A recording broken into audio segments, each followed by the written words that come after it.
السلام علیکم۔ Corona virus کے آغاز کے بعد کسی نہ کسی تنازع کو لے کر چائنا اور امریکہ کے درمیان کولڈ وار جاری ہے، لیکن ایسا ہی ایک اور سلسلہ اب چائنا اور برطانیہ کے درمیان شروع ہو چکا ہے۔ ایک طویل عرصے تک دنیا پہ راج کرنے والی برطانوی سلطنت اب ان حالات پہ پہنچ چکی ہے کہ وہ کٹ پتلی کی طرح عالمی طاقتوں کے اشاروں پہ ناچنے پہ مجبور ہو گئے۔ ایسا لگتا ہے کہ برطانیہ کے بارے میں فیصلے برطانیہ سے باہر امریکہ کے اندر ہوتے ہیں۔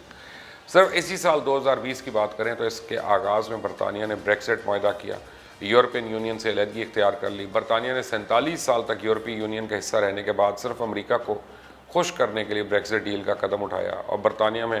امریکن سفیر جانسن نے اس موقع پہ یہ بھی بیان دیا تھا کہ بریکسٹ کو امریکن پریزیڈنٹ ڈونلڈ ٹرمپ کی مکمل حمایت حاصل تھی۔ اب برطانیہ کے ساتھ امریکہ کا خصوصی رشتہ اس دلچسپ نئے دور میں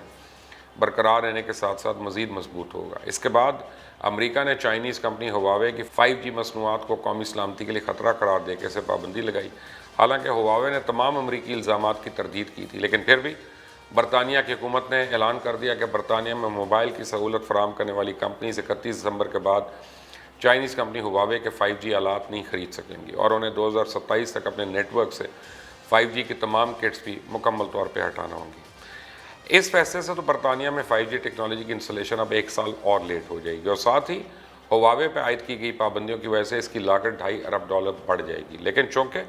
برطانیہ کی شدید خواہش ہے کہ امریکہ کے ساتھ تجارتی ڈیل کی جائے، تو اس لیے وہ ہر وہ اقدام اٹھا رہا ہے جس کا اشارہ اسے امریکہ کی طرف سے ملتا ہے۔ اور یہی وجہ ہے کہ کرونا سے نمٹنے کے لیے ہانگ کانگ کے معاملے میں بھی امریکہ نے برطانیہ کو اپنے ساتھ گھسیٹ لیا، اور امریکہ کے نقش قدم پہ چلتے ہوئے برطانیہ نے اپنی سابقہ کالونی ہانگ کانگ کے ساتھ تحویل مجرمان کا معاہدہ بھی معطل کر دیا ہے۔ اب گزشتہ ہفتے چائنا نے ہانگ کانگ میں مظاہروں کو ختم کرنے کے لیے نئے سیکیورٹی قانون کی منظوری دی تھی، اور ان قوانین کے تحت ہانگ کانگ کے شہریوں کو جرائم کی صورت میں چائنا میں مقدمات کا سامنا کرنا پڑے گا۔ ہانگ کانگ میں چائنیز حکومت کی قوانین کو امریکہ اور برطانیہ کی جانب سے سخت تنقید کا سامنا ہے، اور برطانوی وزیر خارجہ ڈومینک رواب نے پارلیمنٹ میں تحویل مجرمان کا معاہدہ معطل کرنے کی تصدیق کرتے ہوئے کہا کہ ہانگ کانگ میں نافذ القوانین سے متعلق غیر یقینی صورتحال ہے کہ نئے سیکیورٹی قوانین پر کس طرح عمل درآمد کرایا جائے گا، لہٰذا وہ مولک ہتھیاروں کی پابندی کو ہانگ کانگ تک توسیع دیں گے۔ اور تحویل مجرمان کے معاہدے کی معطلی کا مطلب ہے کہ اگر برطانیہ میں ایک شخص پہ ہانگ کانگ میں ہونے والے کسی جرم کا الزام عائد ہے تو برطانوی حکام اسے خود بخود کارروائی کے لیے ہانگ کانگ کے حوالے نہیں کریں گے۔ اس کے علاوہ اسی مہینے برطانوی وزیر اعظم نے ہانگ کانگ کے 30 لاکھ شہریوں کو برطانیہ میں سکونت اختیار کرنے کا موقع دینے کا عزم کیا تھا، جس سے وہ برطانوی شہریت کے لیے درخواست بھی دے سکتے ہیں۔ ہواوے کے معاملے میں تو حکام کا کہنا تھا کہ برطانوی فیصلہ سازوں کو اس پہ نظر ثانی کرنے کے لیے قائل کرنے کی کوشش کریں گے، لیکن اس کے برعکس ہانگ کانگ کے معاملے پر چائنا نے برطانیہ کو سخت وارننگ دیتے ہوئے کہا کہ وہ ہانگ کانگ کے معاملے میں غلط راستے پہ جا رہا ہے، اور اگر برطانیہ نے ہانگ کانگ سے متعلق اپنی پالیسی تبدیل نہ کی تو اسے نتائج بھگتنے پڑیں گے۔ لندن میں تعینات چائنا کے سفیر نے بھی اپنے رد عمل میں کہا کہ برطانیہ نے واضح طور پہ چائنا کے معاملات میں مداخلت کی ہے، اور چائنا نے کبھی برطانیہ کے داخلی معاملات میں مداخلت نہیں کی، لہٰذا برطانیہ کو بھی چائنا کے لیے یہی رویہ اختیار کرنا چاہیے۔ اب جبکہ برطانیہ کو ہانگ کانگ کے 3 کروڑ شہریوں کے لیے اپنے دروازے کھولنے کی وجہ سے چائنا کے سنگین جوابی اقدام کے خطرے کا سامنا ہے، تو یہ حالات برطانوی سفارتکاری کے لیے ایک بڑی آزمائش بن گئے، اور وہ بھی ایسے وقت میں جب عالمی وبا نے ہر مسئلے سے توجہ ہٹا دی ہے۔ اب دیکھنا یہ ہے کہ مسئلہ بریکزٹ کے بعد کے حالات میں برطانوی حکومت کے گلوبل برٹن کے نام سے نئی اور پر امید خارجہ پالیسی کوششوں کے لیے کتنا اہم ہوگا۔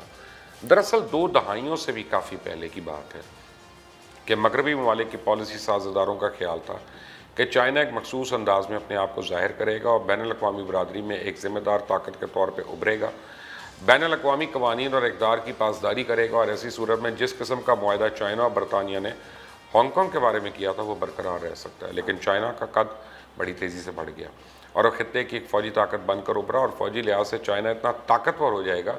کہ امریکہ جیسی سپر پاور کو بھی اس سے الجھنے سے پہلے سوچنا پڑے گا کہ یہ کسی خواب و خیال میں نہیں تھا۔ اور یہ سب ایسے وقت میں ہوا جب مغرب اور خاص کر امریکہ دہشت گردی اور شام کے بحران میں الجھے ہوئے تھے، اور یورپ کی توجہ بریکزٹ کی جانب لگی ہوئی تھی۔ اور پھر جب امریکہ میں ٹرمپ کی حکومت آئی تو ان کے پاس چائنا کے بارے میں کوئی مستقل پالیسی ہی نہیں تھی۔ صرف پچھلے 5 برسوں کی بات کی جائے تو امریکہ کے ایشیا، یورپ اور مشرق وسطیٰ میں اتحاد زوال پذیر ہو چکے ہیں، جس سے عالمی ریاست میں اس کا اثر رسوخ ختم ہو کر رہ گیا۔ لیکن چائنا بدستور ترقی کرتا گیا اور اس کا قد بڑھتا گیا۔ چائنا اور مغرب کے درمیان مسائل کی تعداد میں مسلسل اضافہ ہوتا گیا، جس سے پہلے تو کوئی رد عمل نہیں آیا، لیکن جب دنیا میں کووڈ-19 کے بحران نے چائنا سے سر اٹھایا تو کچھ عرصے کے لیے تو چائنا کے لیے کافی مشکل کھڑی ہوگی، لیکن چائنا نے اس کو اپنے فائدے کے لیے استعمال کرنے کا بہترین منصوبہ بنایا، اور پھر پوری دنیا نے دیکھا کہ جس ملک نے بھی چائنا کے خلاف بات کی اس کو اینٹ کا جواب پتھر سے ملا۔ امریکہ اور آسٹریلیا کے ساتھ کشیدگی سے لے کے انڈیا سے سرحدی تنازعات میں بھی چائنا نے کسی جگہ سمجھوتا نہیں کیا، اور ایسے ہی کچھ اب ہانگ کانگ کے معاملے میں برطانیہ کے ساتھ ہونے والا ہے۔ ہانگ کانگ کے معاملے میں چائنا کے اقدامات کی جتنی بھی مذمت کر لی جائے اس کا کوئی اثر نہیں ہوگا۔ ویسے بھی بورس جانسن جو ہیں ان کی حکومت جس وبا سے مناسب طریقے سے نہ نپٹنے کی وجہ سے تنقید کا سامنا ہے، ایسے وقت میں برطانیہ کی نئی جارحانہ خارجہ پالیسی جسے گلوبل برٹش کہا جا رہا ہے، اس کے لیے ہانگ کانگ کے لیے کہ مسئلے کو پہلا بڑا چیلنج کہا جا سکتا ہے، لیکن اس تنازع نے برطانیہ کی موجودہ سفارتی کمزوریوں کو عیاں کر دیا۔ ہانگ کانگ چائنا کا حصہ ہے، برطانیہ ایک سابق آبادیاتی طاقت ہے جس کا بیجنگ پہ کوئی اثر رسوخ نہیں ہے۔ چائنا پہ یہ الزام عائد کیا جاتا ہے کہ داخلی سلامتی کی ناخوشگوار پالیسیز کو اپنانے کے علاوہ اس نے ہانگ کانگ کے بارے میں معاہدے کی خلاف ورزی کی ہے، لیکن چائنا ایک لحاظ سے اب سپر پاور ہے، اور اب طے ہو چکا ہے کہ برطانیہ ایک سپر پاور نہیں۔ پھر ایک ایسے میں بورس جانسن کے پاس کیا رہ جاتا ہے؟ بہت سارے لوگ شاید ان کی تعریفیں کریں کہ انہوں نے ہانگ کانگ کے 3 کروڑ شہریوں کو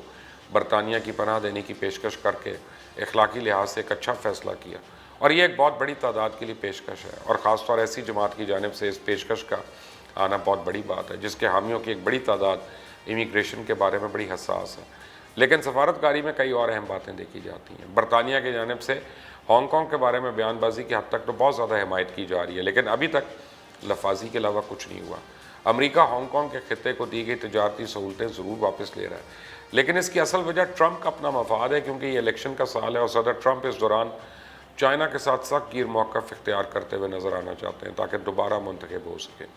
گلوبل برٹن کا یورپین یونین اور امریکہ کے ساتھ تعلق کافی پیچیدہ ہے۔ صدر ٹرمپ اور وزیر اعظم بورس جانسن کے درمیان خوش مزاجی کے مظاہرے کے باوجود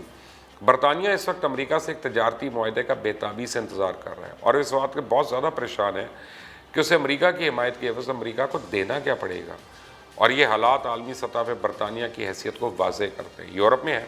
لیکن یورپ سے نہیں ہے، امریکہ کے قریب ہے لیکن اتنا بھی قریب نہیں ہے۔ پہلے ٹینک اور جوہری ہتھیار عالمی طاقت کے لانے کی نشانی سمجھے جاتے تھے، دوسری عالمی جنگ کے بعد اکانومی اور سائنسی تحقیقات کو سمجھا جانے لگا، اور اس وقت چائنا کے پاس یہ سب خصوصیات موجود ہیں۔ برطانیہ کے پاس بھی نسبتاً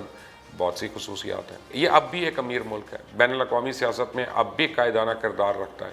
خاص کر اقوام متحدہ کی سلامتی کونسل میں ویٹو پاور ہے، لیکن اسے بریکسٹ اور کووڈ-19 کی دنیا سے اپنے روابط اور تعلقات بنانے کے لیے نت نئے طریقے اب تلاش کرنے ہوں گے۔ اس وقت پوری دنیا میں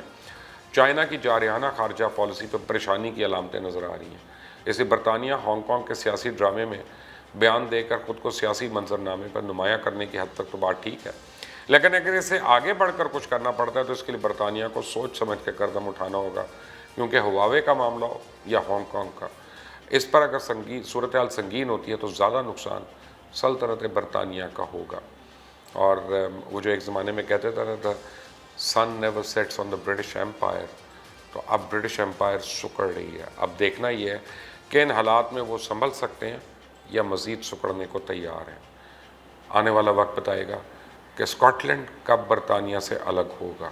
آپ اس پہ رائے ضرور دیجیے گا، بیل آئیکن کو پریس کریے گا، سبسکرائب کریے گا۔ انٹل نیکسٹ ٹائم، اللہ حافظ۔